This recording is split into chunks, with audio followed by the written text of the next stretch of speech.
ଦେଖନ୍ତୁ ଗୋଟେ yellow colour ଦେଖାଯାଉଛି ନ୍ୟୁ ଲେଖା ହେଇଛି ତ ତାରି ଉପରେ କ୍ଲିକ୍ କରିବେ। ଏମିତି କିଛି ଆପଣଙ୍କର ଇଣ୍ଟରଫେସ୍ ଓପନ୍ ହେଇଯିବ। ତାପରେ ଦେଖନ୍ତୁ ଗ୍ରୀନ୍ କଲର୍ରେ ଆପଣଙ୍କର ସେଇଠି ମୁଁ ଆପଣଙ୍କୁ ମାର୍କ କରିଦେଉଛି। ଏଇଠି ହେଲା ଆପଣଙ୍କର କ୍ଲିକ୍ କରିବେ, ଯେଉଁ ଗ୍ରୀନ୍ କଲର୍ ଅଛି ତାରି ଉପରେ କ୍ଲିକ୍ କରିବେ। କ୍ଲିକ୍ କରିସାରିଲା ପରେ ଆପଣଙ୍କର ଏମିତି କିଛି ଇଣ୍ଟରଫେସ୍ ଖୋଲିଯିବ ଫର୍ମ ଫିଲ୍ଅପ୍ କରିବା ପାଇଁ। ଏଠି ଆପଣଙ୍କର ମୋବାଇଲ୍ ନମ୍ବର ଆଉ ଆପଣଙ୍କର ପୁରା ନାଁ, ବୟସ, ଆପଣଙ୍କର ଜିଲ୍ଲା ଆଉ ଆପଣଙ୍କର ପ୍ରୁଫ୍ କ'ଣ ଦେବା ପାଇଁ ଚାହୁଁଛନ୍ତି, ଯେମିତିକି ଆଧାର କାର୍ଡ଼ ଦେବେ ନା ଭୋଟର କାର୍ଡ଼ ଦେବେ, ତ ସେହି ହିସାବରେ ଆପଣଙ୍କୁ ଏଠି ଚୁଜ୍ କରିବେ।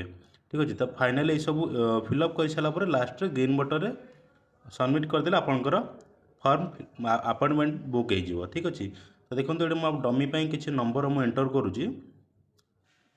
ତ ଆପଣ ଏହିପରିକା ଏଠି ଆପଣଙ୍କର ମୋବାଇଲ୍ ନମ୍ବର ଆଉ ଆପଣଙ୍କର ଏଜ୍ ଏସବୁକୁ ଏଣ୍ଟର କରିଦେବେ। ଯଦି ଏଠି ଆପଣଙ୍କର କିଛି ପ୍ରୋବ୍ଲେମ୍ ହେଉଛି, ଦେଖନ୍ତୁ ଉପରୁ ମାର୍କ କରୁଛି, 3 ଡଟ୍ ଉପରେ କ୍ଲିକ୍ କରିବେ। ତାପରେ ତଳେ ଦେଖନ୍ତୁ ଡେସ୍କଟପ୍ ସାଇଟ୍ ଅଛି, ତ ତାକୁ ଯେଉଁ ରାଇଟ୍ ଚିହ୍ନ ଅଛି ତାକୁ ଅଫ୍ କରିଦେବେ। ଅଫ୍ କରିଦେଲା ପରେ ଏମିତି କିଛି ଇଣ୍ଟରଫେସ୍ ଖୋଲିଯିବ। ଖୋଲି ସାରିଲା ପରେ ଆପଣଙ୍କର ଏଠି ମାନେ ଅତି ସହଜରେ ଆପଣଙ୍କୁ ଫିଲ୍ଅପ୍ କରିବା ପାଇଁ ସୁବିଧା ହେବ। ସେଠି ଆପଣଙ୍କର ନାଁ ଆଉ ମୋବାଇଲ୍ ନମ୍ବର, ଏଜ୍ ଆଉ ଆପଣଙ୍କର ଯଦି ଆଧାର କାର୍ଡ଼ ଅଛି, ସପୋଜ୍ ଆପଣଙ୍କର ଆଧାର କାର୍ଡ଼ ଅଛି, ନାଁ ଚେଞ୍ଜ କରିବା ପାଇଁ ଚାହୁଁଛନ୍ତି, ତ ଆପଣ ଏଠି ସିଲେକ୍ଟ କରିବେ ଆଧାର, ମେଲ୍ ଫିମେଲ୍ ସିଲେକ୍ଟ କରିବେ, ଆପଣଙ୍କର ଡିଷ୍ଟ୍ରିକ୍ଟ ସିଲେକ୍ଟ କରିବେ। ମେଲ୍ କିଛି ଦେବା ଦରକାର ନାହିଁ। ମେଲ୍ ଯଦି ଆପଣଙ୍କର ଅଛି ଦେବେ, କିଛି ମାଣ୍ଡାଟାରୀ ନୁହେଁ। ଆଉ ଆପଣଙ୍କର ଦେଖନ୍ତୁ ଏଠି ଆଧାର ଆଉ ଭୋଟର ଅଛି, ଯଦି ପାନ୍ କାର୍ଡ଼ ବି ଅଛି ପାନ୍ କାର୍ଡ଼ ବି ଦେଇପାରିବେ, ଡ୍ରାଇଭିଂ ଲାଇସେନ୍ସ ଦେଇପାରିବେ। କିନ୍ତୁ ଆପଣ ସଜେଷ୍ଟ କରୁଛି ଆପଣଙ୍କର ଯଦି ଆଧାର ଅଛି ଆଧାର ଦିଅନ୍ତୁ କିମ୍ବା ଭୋଟର ଦିଅନ୍ତୁ। ଠିକ୍ ଅଛି। ତାପରେ ଆପଣଙ୍କର ଏଠି ଏଣ୍ଟର ଆଇଡି ପ୍ରୁଫ୍, ଯଦି ଆପଣ ଆଧାର ଦେଉଛନ୍ତି ତାହେଲେ ଆଧାର ନମ୍ବରଟି ଏଠି ଏଣ୍ଟର କରିବେ, ଯଦି ଆପଣ ଦେଉଛନ୍ତି ଭୋଟର ତ ଭୋଟର ନମ୍ବରଟି ଦେବେ।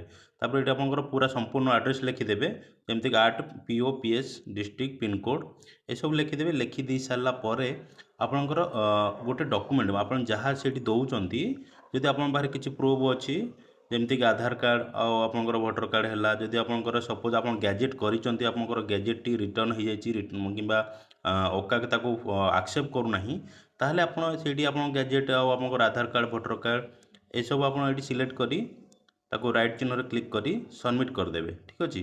ସବମିଟ୍ କରିସାରିଲା ପରେ ଆପଣଙ୍କୁ ଗୋଟେ ଏକ୍ନୋଲେଜମେଣ୍ଟ ନମ୍ବର ମିଳିବ, ଯେଉଁଟାକି ଆପଣ ସେଇଟାକୁ ନେଇକି ଯିବେ। ବର୍ତ୍ତମାନ ମୁଁ ଫେକ୍ ମାନେ ଏମିତି ଡମି ନମ୍ବର ବୋଲୁଛି, ସେଥିପାଇଁ ଡମି ନମ୍ବରରେ ଇନଭାଲିଡ୍ ମୋବାଇଲ୍ ନମ୍ବର ଦେଖେଇଲା। ତ ଆପଣ ଯେତେବେଳେ ଠିକ୍ ନମ୍ବର ମୋବାଇଲ୍ ନମ୍ବର ଦେବେ ତ ଆପଣଙ୍କର ସବମିଟ୍ ହେଇଯିବ। ଠିକ୍ ଅଛି।